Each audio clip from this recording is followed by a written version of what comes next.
waktu berdoa dalam hadirat Tuhan. Yang lemah berkata, aku dikuatkan. Yang susah berkata, aku dihiburkan. Yang tak berpengharapan percaya, Dia satu-satunya pengharapan, jawaban. Terima kasih Tuhan. Roh Kudus jamah setiap umat-Mu malam hari ini dengan kasih yang baru, dengan anggur yang baru. Terima kasih Tuhan. Terima kasih Tuhan. Di saat badai bergelora, ku akan terbang bersamamu. Bapa Kau Raja, Dia Raja atas alam semesta. Ku tenang sebab Kau Allahku. Di saat badai, di saat badai bergelora, yes Lord,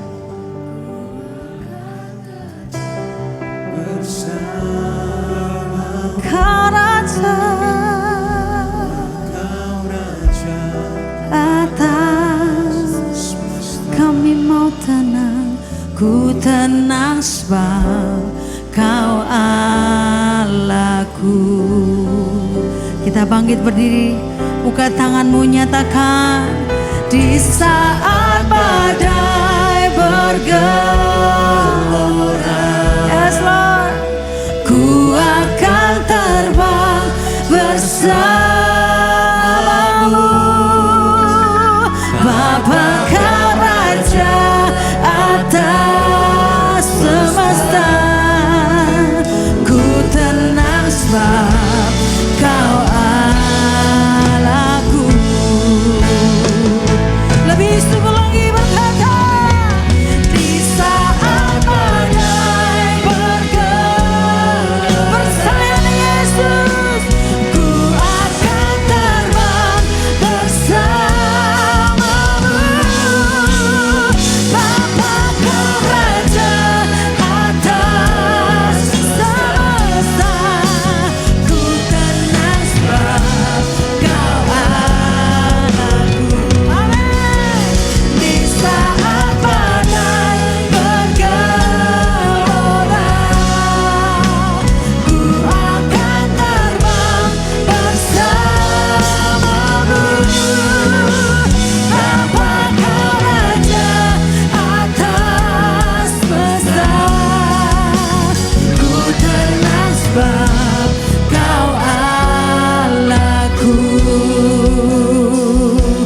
tanganmu, katakan lagi. Di saat badai, ini doa kami malam hari ini. Dancing in the problem, Lord. Kami akan menari dalam masalah kami, karena ada Yesus, ada Tuhan dalam hidup kami. Kami mau tenang bersamamu Tuhan. Di saat badai, di saat badai bergelora, katakan pada dirimu sendiri, ada Yesus, terang bersamamu. Bapa Kau Raja atas semesta, ku tenang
kasih untuk banyak hal yang Tuhan ajarkan kepada kami.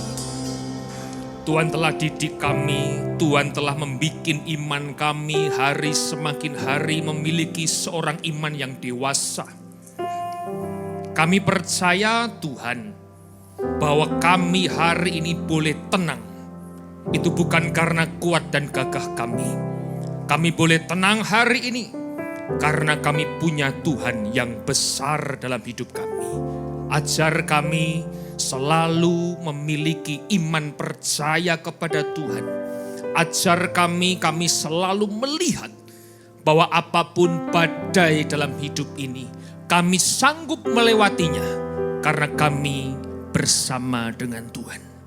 Pada malam hari ini, kami ingin duduk diam, mendengarkan sabda kebenaran firman Allah.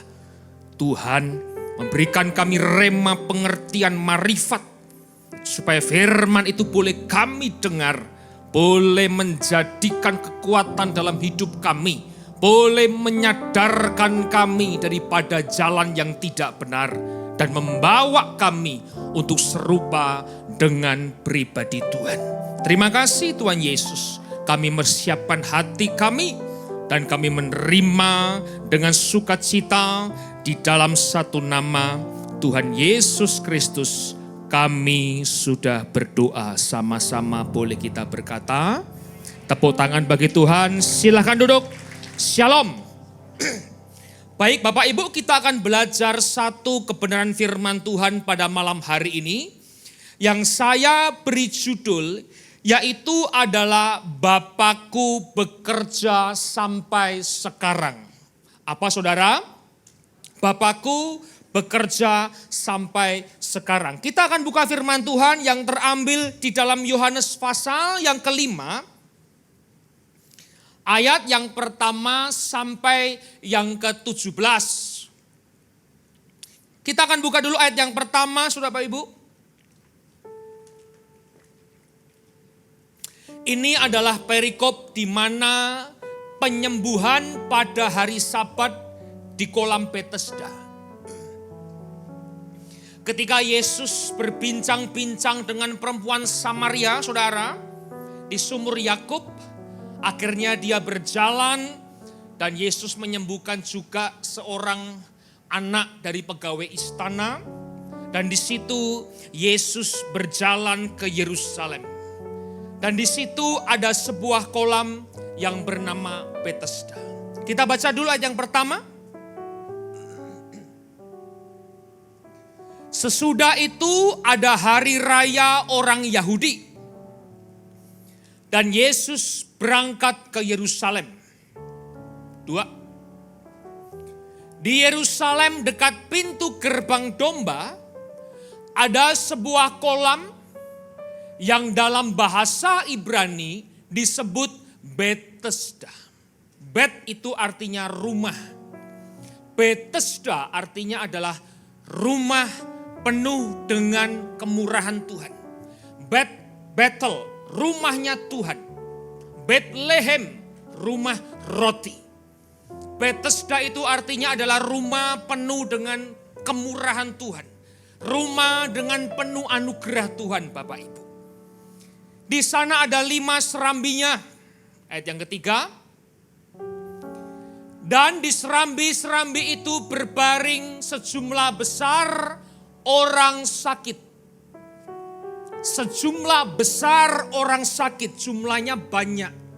Bukan 1 atau 2, tapi sejumlah besar orang sakit. Sakit apa? Kita lihat orang-orang buta, orang-orang timpang, dan orang-orang lumpuh yang menantikan goncangan air kolam itu. Mereka menantikan goncangan air kolam Bethesda. Orang-orang yang sakit menantikan goncangan air kolam Bethesda. Orang-orang yang lumpuh menantikan goncangan air Bethesda, saudara. Artinya orang yang di dalam atau di sekitar kolam Bethesda itu memiliki sebuah pengharapan. Garis bawah kata pengharapan. Mereka datang untuk mengharapkan sesuatu. Mereka bukan datang untuk hal yang tidak ada pengharapan. Sama halnya hari ini, kalau saudara datang ke rumah Tuhan, itu bukan karena jadwal. Pastikan Anda datang ke rumah Tuhan karena Anda punya sebuah harapan yang pasti di dalam Tuhan. Ayat yang keempat Bapak Ibu kita akan baca bersama-sama. Sebab sewaktu-waktu turun malaikat Tuhan. Catat baik-baik. Sewaktu-waktu turun malaikat Tuhan. Garis bawahi kata malaikat Tuhan Bapak Ibu. Ke kolam Bethesda itu. Dan menggoncangkan air itu. Barang siapa yang terdahulu masuk ke dalamnya. Sesudah goncangan air itu menjadi sembuh apapun penyakitnya. Kesembuhan terjadi hanya berlaku satu goncangan satu orang sakit. Kesembuhan dinyatakan hanya terjadi satu goncangan untuk satu orang sakit. Lah yang menarik saudara, di situ dicatat bahwa yang menggoncang air itu adalah Tuhan melalui malaikat Tuhan.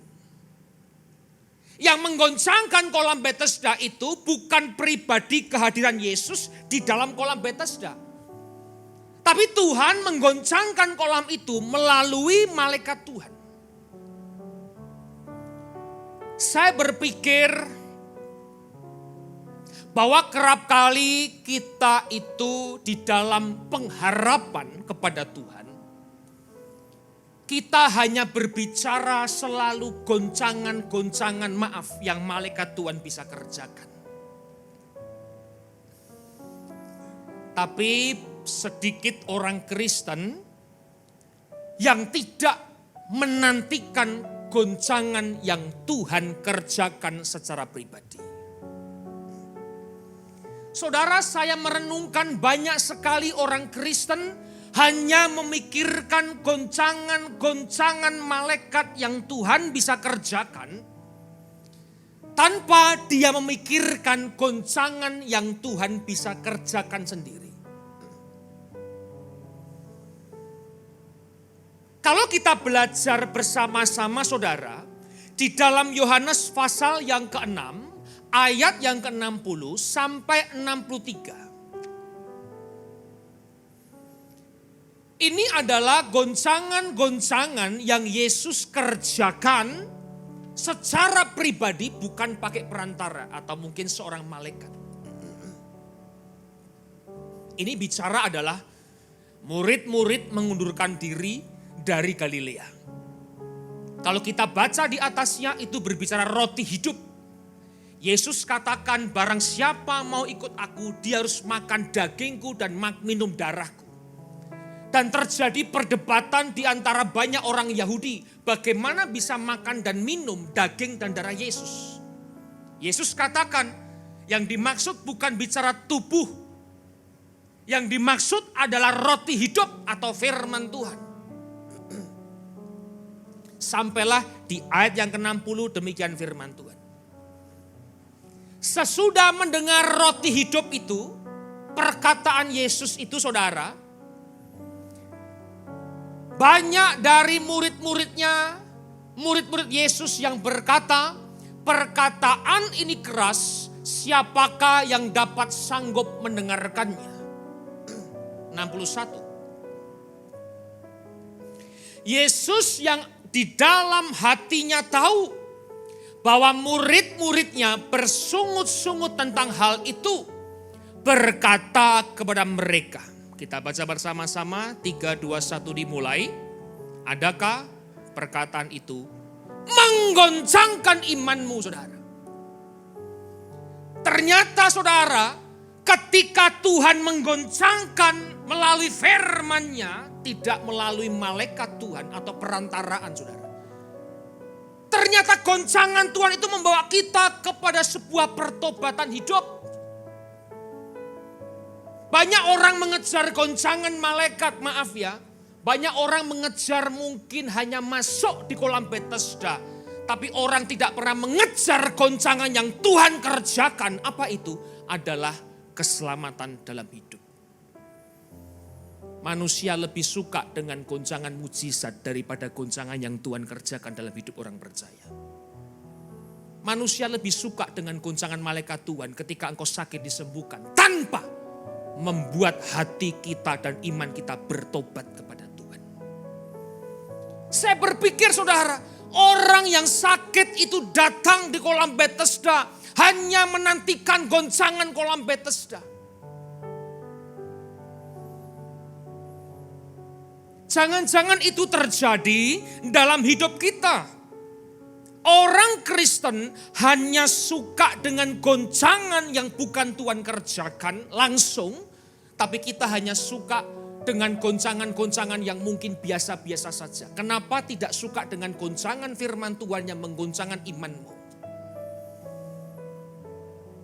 Saudara, kita tidak boleh menjadi orang hanya mencintai goncangan-goncangan yang bisa mungkin malaikat Tuhan kerjakan. Tapi sebenarnya esensi di dalam goncangan Tuhan yang kerjakan itu adalah sebuah pertobatan dalam hidup. Bapak Ibu lihat, nanti ada seorang yang sakit lumpuh 38 tahun. Dia tidak pernah merasakan goncangan kolam Bethesda. Tapi dia merasakan goncangan ketika dia berjumpa dengan Tuhan secara pribadi.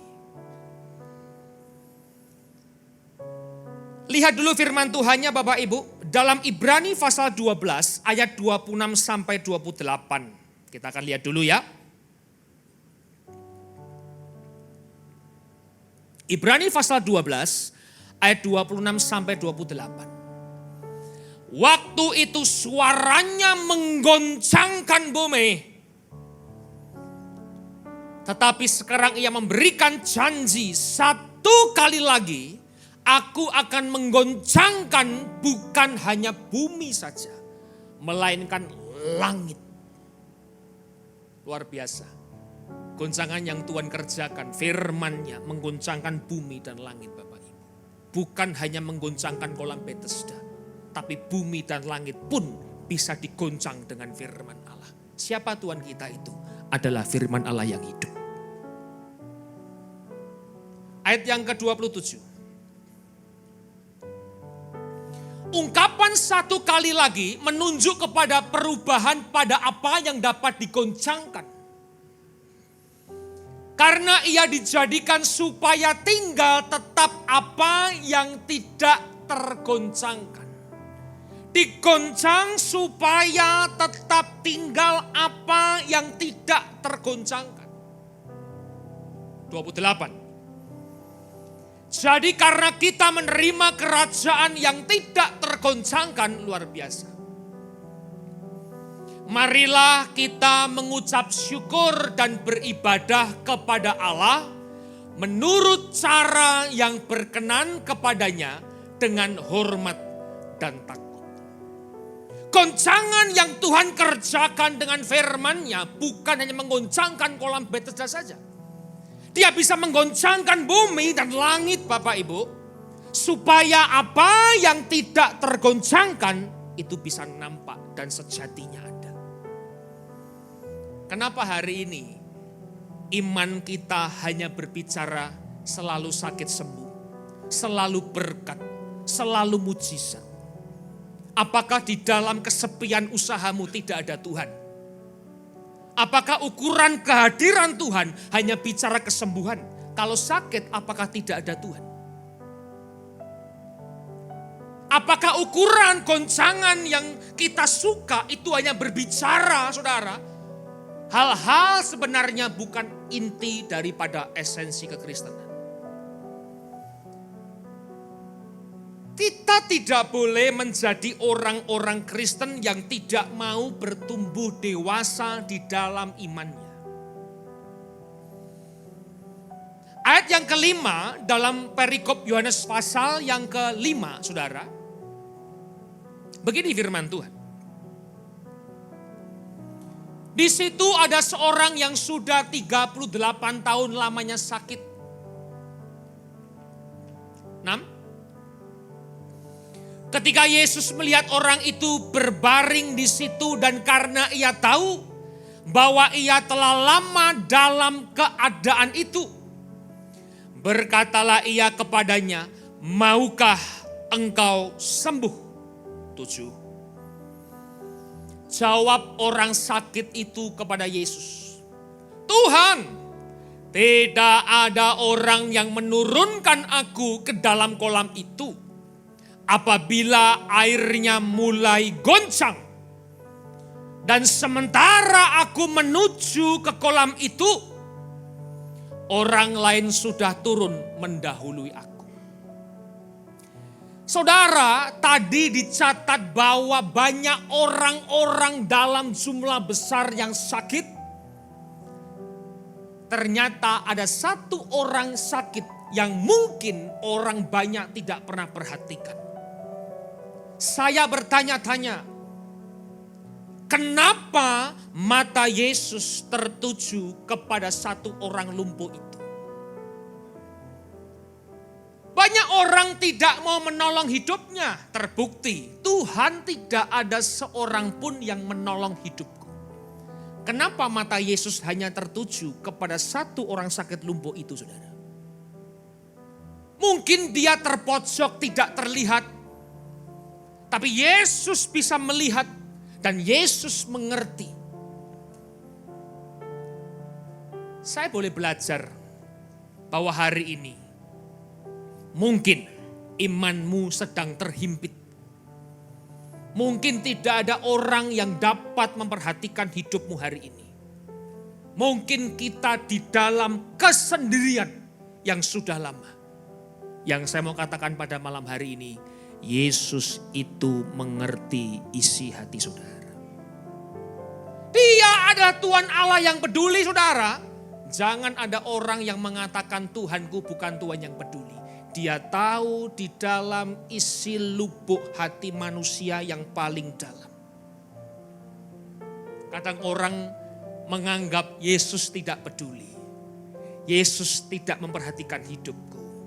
Yesus kok rasanya jauh dari hidupku. Saudara, ayat ini membuktikan bahwa terkucilnya orang cacat itu, terdesaknya orang yang tidak punya perhatian dari orang lain, Tuhan tetap peduli bagi Anda dan saya. Bukankah hari ini kalau Anda mungkin terhimpit, tangannya tetap datang pada tanganmu hari ini, saudara. Kenapa kita tidak pernah melihat bahwa walaupun kita tersendiri, walaupun kita terhimpit, ternyata kasih-Nya selalu ada bagi Anda dan saya. Jangan pernah berkata Yesus tidak baik. Jangan pernah berkata Yesus tidak peduli. Yang saya tahu, Tuhan yang saya sembah dalam nama Tuhan Yesus itu selalu peduli dalam hidup saya. Baik saya baik atau kurang baik, tidak baik, yang saya alami sampai hari ini, Tuhan saya yang saya sembah tidak pernah meninggalkan hidup saya. Satu pujian boleh bantu WL nyanyikan buat saya.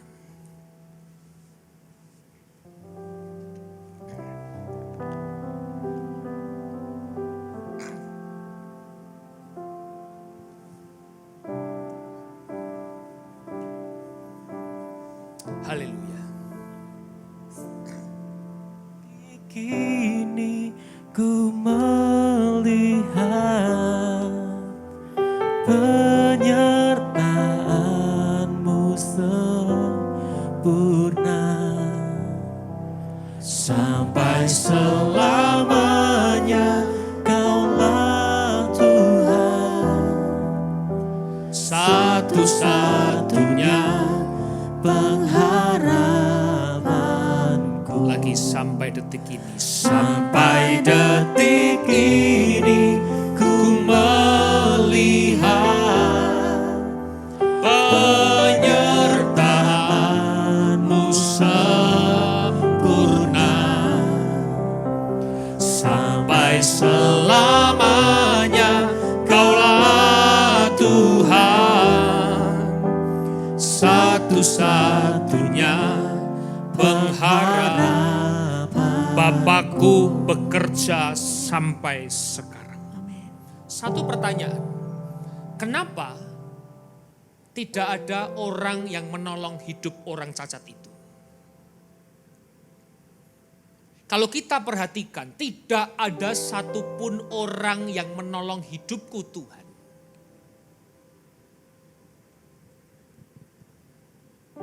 Pertanyaan itu terngiang-ngiang di kepala saya, saudara.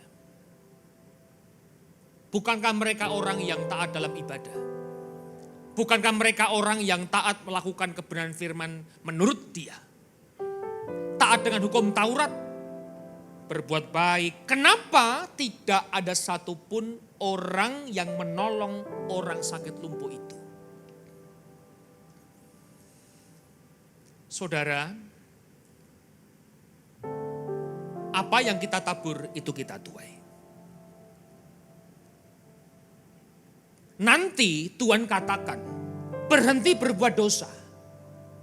Supaya jangan sampai sakitmu lebih parah ketika orang sakit ini bertemu dengan Tuhan di bait Allah.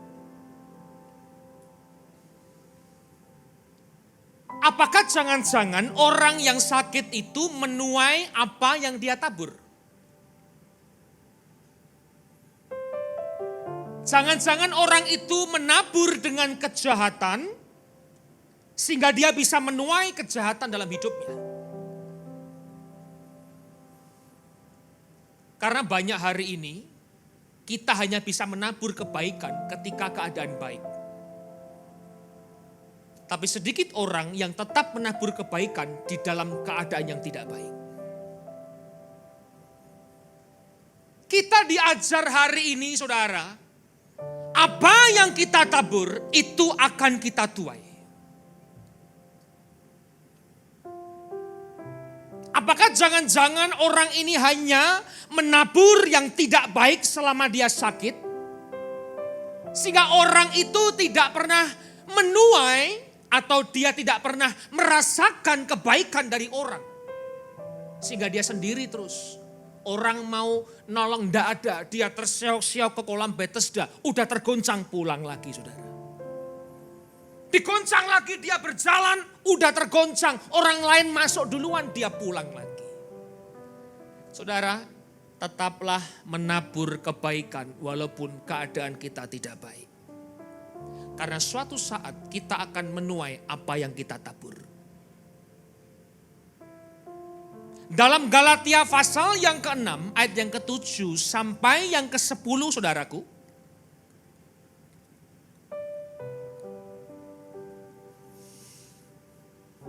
Jangan sesat, Allah tidak membiarkan dirinya dipermainkan. Karena apa yang ditabur orang itu juga yang akan dituainya. Jelas hukum tabur tuai itu jelas. 8. Sebab barang siapa menabur dalam dagingnya, ia akan menuai kebinasaan dari dagingnya.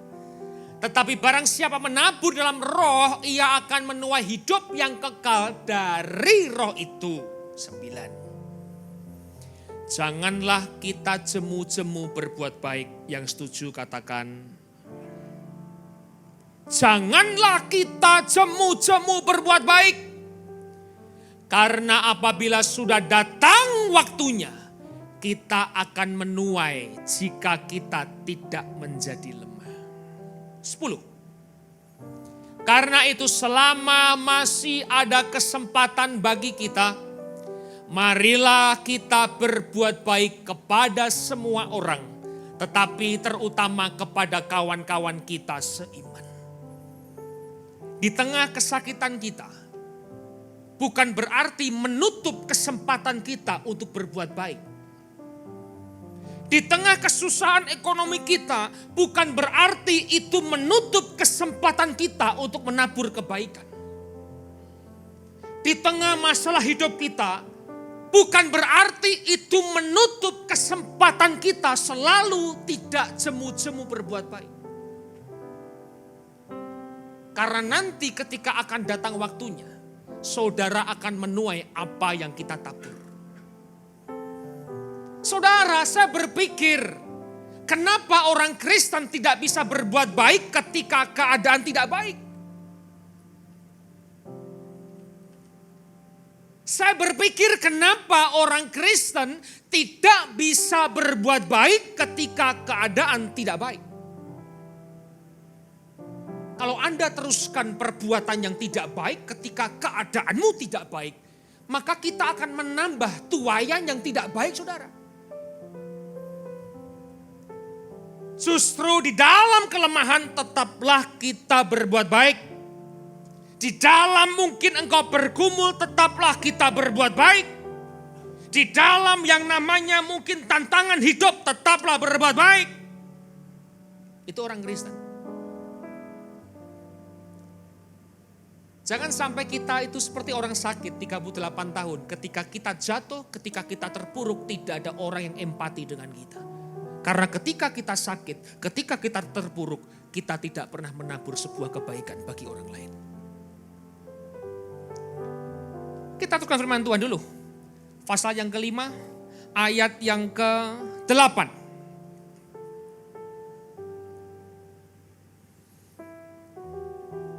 Kata Yesus kepadanya, bangunlah, angkatlah tilammu dan berjalanlah. 9. Dan pada saat itu juga, apa saudara? Sembuhlah orang itu. Lalu ia mengangkat tilamnya dan berjalan, tetapi hari itu hari Sabat. Luar biasa. Karena itu orang-orang Yahudi berkata kepada orang yang baru sembuh itu, hari ini hari Sabat, dan tidak boleh engkau memikul tilammu. 11. Akan tetapi yang menjawab mereka, orang yang telah menyembuhkan aku, dia yang mengatakan kepadaku, angkatlah tilammu dan berjalanlah. Saudara, Alkitab mencatat ada 7 kejadian Yesus membuat mujizat itu di hari Sabat. Ada 7 kejadian Yesus menyembuhkan orang itu di hari Sabat. Ibu mertua Simon Petrus itu di hari Sabat. Pria yang mati tangannya sebelah di rumah ibadat itu hari Sabat. Apalagi saudara, orang yang buta sejak lahir itu di hari Sabat. Orang wanita yang sakit bungkuk 18 tahun yang kerasukan setan itu di hari Sabat. Apalagi saudara, orang yang sakit busung air ketika Yesus makan di rumah pemimpin orang Farisi itu di hari Sabat. Apalagi Bapak Ibu, orang kerasukan roh jahat di Kapernaum itu di hari Sabat. Yang terakhir 38 orang lumpuh di kolam Bethesda itu di hari Sabat. Sehingga orang Yahudi ini saudara membatasi kuasa Tuhan hanya bekerja di luar hari Sabat. Kalau hari Sabat tidak boleh ada yang namanya mujizat Tuhan. Lalu saya bertanya begini. Anggaplah kita orang-orang yang sedang sakit, yang menunggu goncangan kolam Bethesda. Kalau kolam itu tergoncang di hari Sabat, saya mau tanya, Bapak Ibu masuk atau tidak?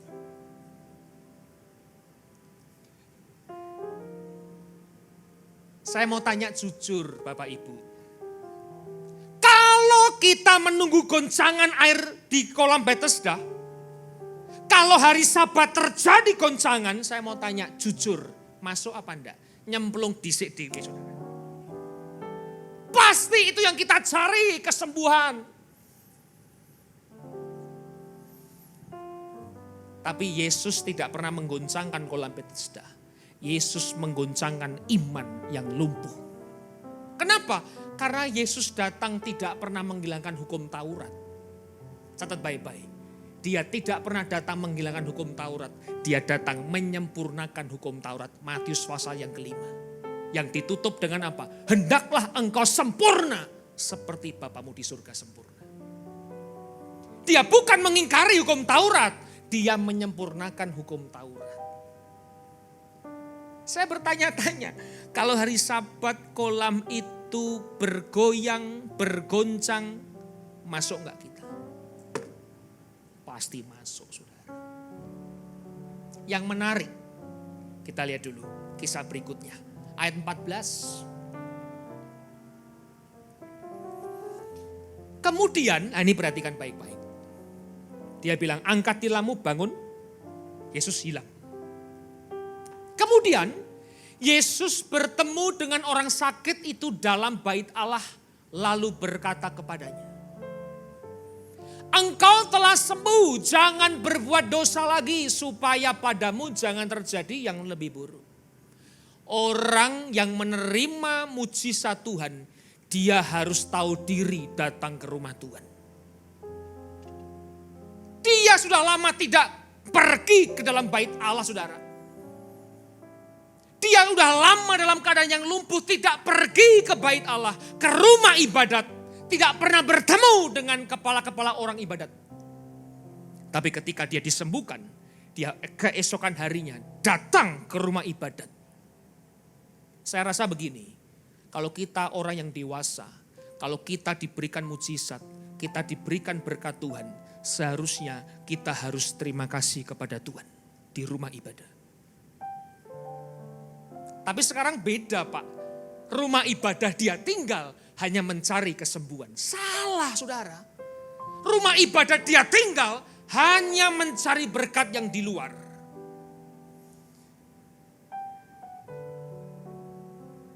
Orang datang ke rumah ibadah, itu hari Ahad, hari pertama.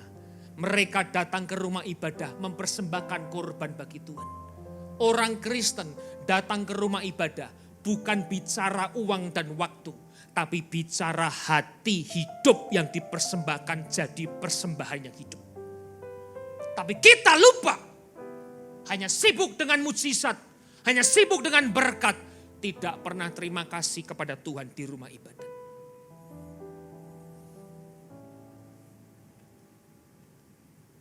Ini orang tahu diri.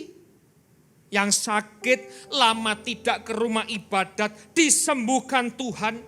Orang ini tahu diri, Pak, datang ke rumah ibadat ban-ban kamsya. Tahu bahasa ban-ban kamsya, saudara? Tidak tahu, Pak, taunya tiau-tiau kamsya. Wah, luar biasa.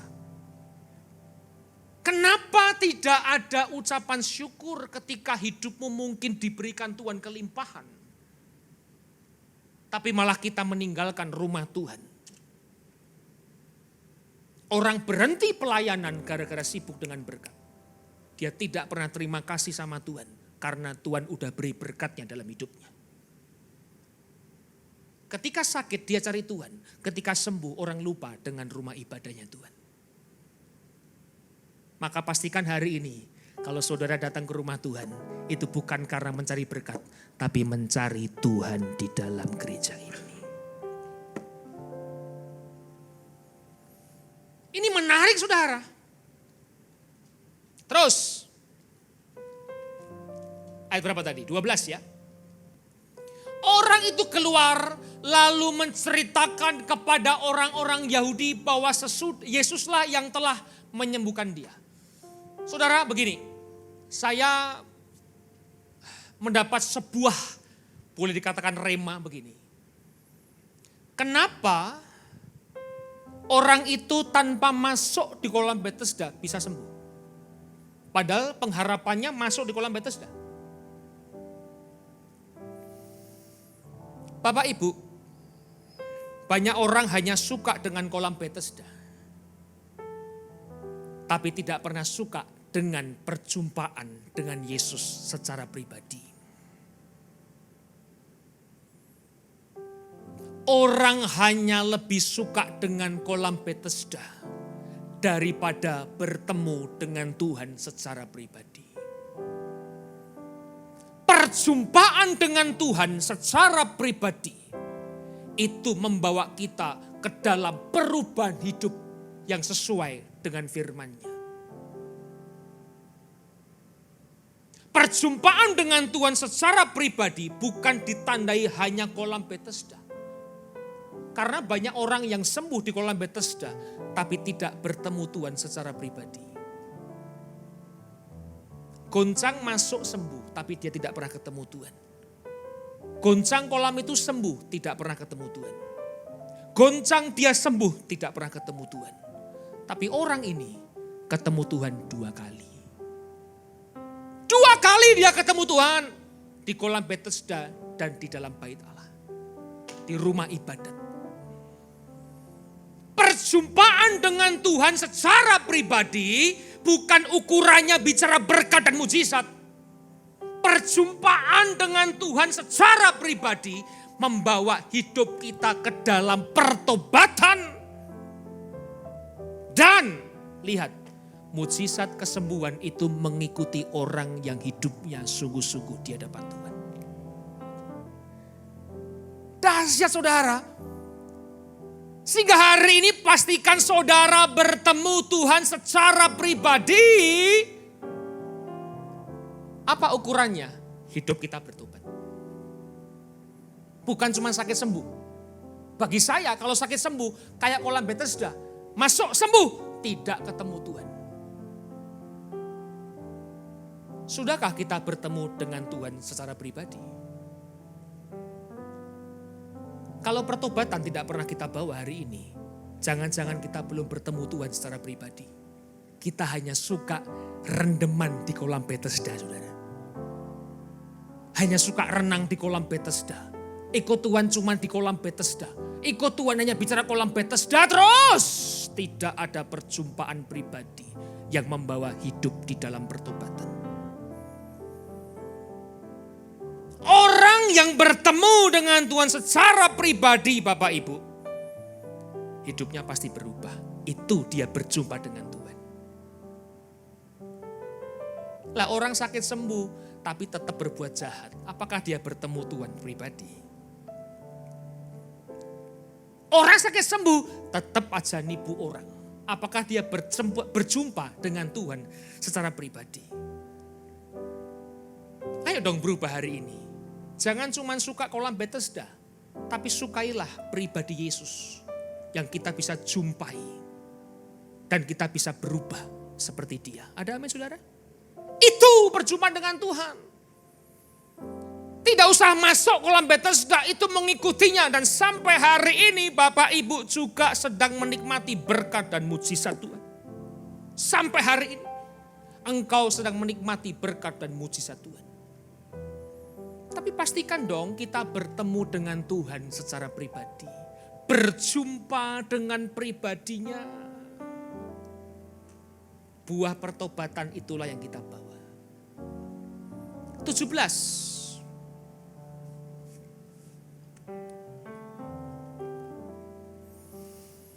Tetapi ia berkata kepada mereka, Bapakku bekerja sampai sekarang, maka aku pun bekerja juga. Saudara, jadilah orang Kristen yang bukan cuma suka dengan kolam Bethesda. Pastikan bertemu Tuhan secara pribadi. Perjumpaan dengan Tuhan secara pribadi. Ada 2 sebenarnya. Membawa kita dalam pertobatan. Yang kedua, menjadikan kita saksi Kristus. Makanya di gereja jangan cuma suka Bethesda. Tapi cintailah perjumpaan dengan Tuhan secara pribadi. Bilang kanan kiri, jangan suka kolam Bethesda terus. Cuman sakit sembuh diberkati, tapi tidak pernah berjumpa dengan Tuhan secara pribadi. Nah, saya harap di sini Bapak Ibu jumpailah Tuhanmu secara pribadi. Amin. Udah enggak usah bilang berkat mujizat itu mengikuti bagi orang yang sungguh-sungguh kepada Tuhan. Percaya itu. Yang terima berkat Tuhan bangkit berdiri, tepuk tangan bagi Tuhan.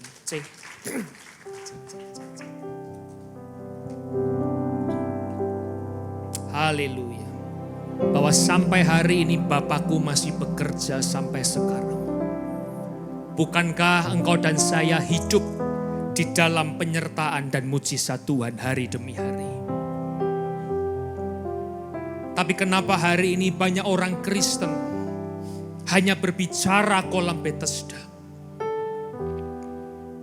Banyak orang yang sembuh di kolam Bethesda, Tapi sedikit orang yang berjumpa dengan Tuhan secara pribadi. Bahkan kisah kolam Bethesda dicatat hanya satu orang saja yang dapat berjumpa dengan Tuhan secara pribadi. Dia tidak pernah masuk di kolam Bethesda. Tidak ada orang nolong hidupnya. Tidak pernah dia mencucukkan jarinya setetes pun di kolam Bethesda. Tapi dia berjumpa dengan Tuhan secara pribadi. Saudara, kalau kita ikut Tuhan, tidak selalu bicara kolam Bethesda. Kalau kita berjumpa dengan Tuhan, itu berbicara perubahan hidup. Orang Kristen tidak pernah berubah. Kenapa masih berbuat jahat? Karena dia hanya suka dengan kolam Bethesda, tidak pernah berjumpa dengan Tuhan. Orang Kristen tapi tidak bisa mengampuni. Kenapa? Karena dia hanya suka dengan kolam Bethesda, tidak berjumpa dengan Tuhan secara pribadi. Orang Kristen tetap berbuat jahat, berbuat yang senonoh. Kenapa? Karena dia hanya suka dengan kolam Bethesda, tidak pernah berjumpa dengan Tuhan secara pribadi. Tuhan rindu hari ini Bapak Ibu, bukan hanya goncangan kolam Bethesda saja, tapi goncangan firman Allah yang menggoncangkan hatimu. Membawa kita kepada hidup yang kekal. Dia goncangkan itu. Supaya yang tidak tergoncang itu akan nampak. Hari ini Bapak Ibu, tidak usah khawatir, tidak usah cemas. Kalau kita berjumpa dengan Tuhan pribadi, jangankan kolam Bethesda, keselamatan itu diberikan kepada kita. Jangankan sakit sembuh, hidup yang kekal, mahkota itu diberikan kepada kita. Mari dong hari ini kita berjumpa dengan Tuhan secara pribadi dong. Jangan cuma suka dengan kolam Bethesda, tapi tidak pernah berubah hidupnya. Pastikan hari ini, kalau kita berjumpa dengan Tuhan, pastikan hidup kita berubah. Tabur tuai berlaku. Dia tidak pernah menuai yang dia tabur. Orang jahat menabur dengan kejahatan, dia akan menuai kejahatan. Tetaplah berbuat baik apapun keadaannya. Tetaplah berbuat baik walaupun tidak bisa baik keadaan hidupmu. Tetaplah berbuat baik walaupun kita tersiok-siok. Tetaplah berbuat baik walaupun kita dirugikan. Karena apa yang kita tabur itu yang kita tuai. Saudara, jumpailah Tuhanmu pribadi. Jumpailah Tuhanmu secara pribadi. Jumpailah Tuhanmu secara pribadi. Terima kasih, perjumpaan dengan Tuhan sungguh indah.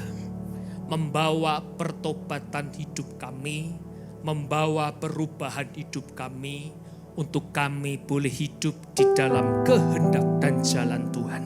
Tuhan ampuni kami, kerap kali kami telah berbelok jalan kami. Kami lupa, kami tidak pernah berjumpa dengan Tuhan. Tapi pada malam hari ini kami diingatkan oleh firman-Mu. Kami semua hari ini harus berjumpa dengan Tuhan secara pribadi. Itulah kami hari ini Tuhan. Dan doa kami untuk gereja-gereja di muka bumi. Bagi para hamba Tuhan sampai kepada semua jemaatnya. Kiranya Tuhan memberkati mereka semua. Supaya mereka menjadi berkat dan berdampak. Sehingga gereja di muka bumi ini dipenuhi oleh jemaat yang mencari Tuhan dengan tulus dan takut. Buat semua hamba Tuhan, buat semua gereja, keluarga-keluarga, orang Kristen bersatu, rukun dan tidak terpecah-pecah, supaya dunia percaya bahwa Yesus itulah satu-satunya Tuhan bagi kemuliaan Allah Bapa. Demikian juga untuk gereja di mana kami Engkau percayakan untuk mengembalakannya, yaitu gereja Blessing in the Spirit. Kami berdoa untuk setiap persembahan, perpuluhan, diakonia dari umat-Mu. Kiranya Tuhan menerima dan membalas. Biar persembahan ini berkenan kepada Tuhan. Tuhan beri kemurahan-Mu, balas kebaikan, kerelaan hati jemaat. Jaga, lindungi mereka, serta pelihara mereka di dalam keluarganya, pekerjaan dan kesehatannya. Mari dekapkan kedua tangan kita di dada Bapak Ibu. Firman-Nya mengingatkan jagalah hatimu dengan segala kewaspadaan. Karena dari situlah terpancar kehidupan. Jemaat yang dikasihi oleh Tuhan, mari engkau pulang menjadi berkat. Dan engkau pulang menerima berkat rahmat anugerah dari Allah Bapa di surga. Di dalam putra tunggalnya Yesus Kristus yang telah mati bagi dosa kita. Dan dia bangkit pada hari yang ketiga. Sehingga kita menyembah Tuhan Allah yang hidup. Dan iman kita bukan kepada Tuhan Allah yang mati. Dan dia naik ke surga untuk menyediakan rumah bagi kita. Sehingga kita punya pengharapan yang pasti. Dan dia akan datang kembali untuk kedua kalinya. Menjemput gerejanya, umatnya yang berjaga-jaga, kudus, dewasa, dan bijaksana. Serta menghakimi dunia. Di dalam persekutuan dengan rohnya yang kudus. Membuat hati kita berkobar-kobar, membuat roh kita menyala-nyala dalam kasih semula. Roh Kudus yang menghibur, menguatkan, memelihara, menginsyafatkan dosa kita, menuntun dan memimpin kita kepada kebenaran dan kekudusan, serta menjadikan kita saksi Kristus mulai hari ini sampai selama-lamanya.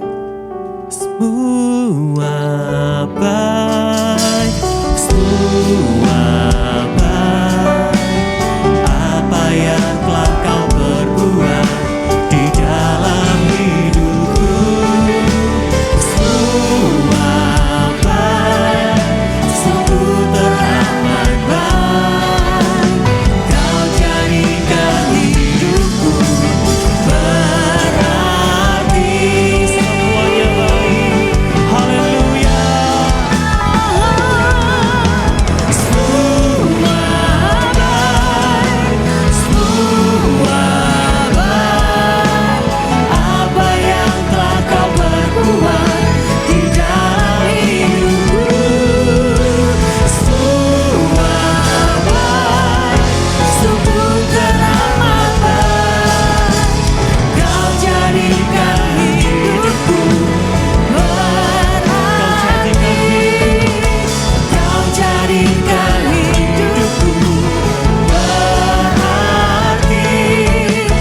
Kau jadikan hidupku berarti. Sama-sama kita tutup ibadah ini dengan doa Bapa kami. Bapa kami yang di dalam surga, dikuduskanlah namamu, datanglah kerajaanmu, jadilah kehendakmu di bumi seperti di surga.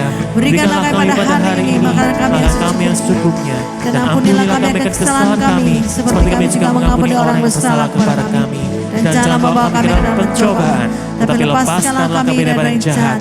Karena Engkau punya kerajaan dan kuasa dan kemuliaan sampai selama-lamanya. Katakan amin.